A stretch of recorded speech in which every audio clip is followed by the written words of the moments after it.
పోతన ఆంధ్ర మహాభాగవతం అష్టమ స్కందం గజేంద్రుని యొక్క లీలాలాపాలను ఇక్కడ మనం చెప్పుకుంటూ ఉన్నాము. ఇలా ప్రార్థించి ప్రార్థించి రక్షణ లేని వారిని రక్షించే ఆ భగవంతుడు నన్ను కాపాడుగాక అని ఆ గజరాజు మొరపెట్టుకున్నాడు. ఆకాశం వైపు నిక్కి నిట్టూర్చాడు. ఆకాశానికి చెవులు అప్పజెప్పి ఆక్రోశించాడు. ఆ సమయంలో 59వ పద్యాన్ని మనం చెప్పుకుంటున్నాం ఇప్పుడు. విశ్వమయతలేమి వినియునోరకయుండి అంబుజాసనాదులటు పడక విశ్వమయుడు విభుడు విష్ణుండు జిష్ణుండు భక్తియుతున కడ్డపడదలంచే.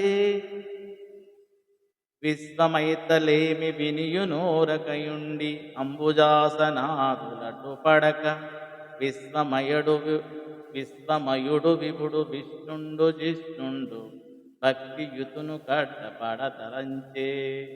ఆ సమయంలో బ్రహ్మదేవుడు మొదలగు వారికి విశ్వమంతా నిండి ఉండే గుణం లేకపోవడం చేత గజరాజు మొర వినబడినా వారు అడ్డుపడకుండా ఊరికే ఉండిపోయారు.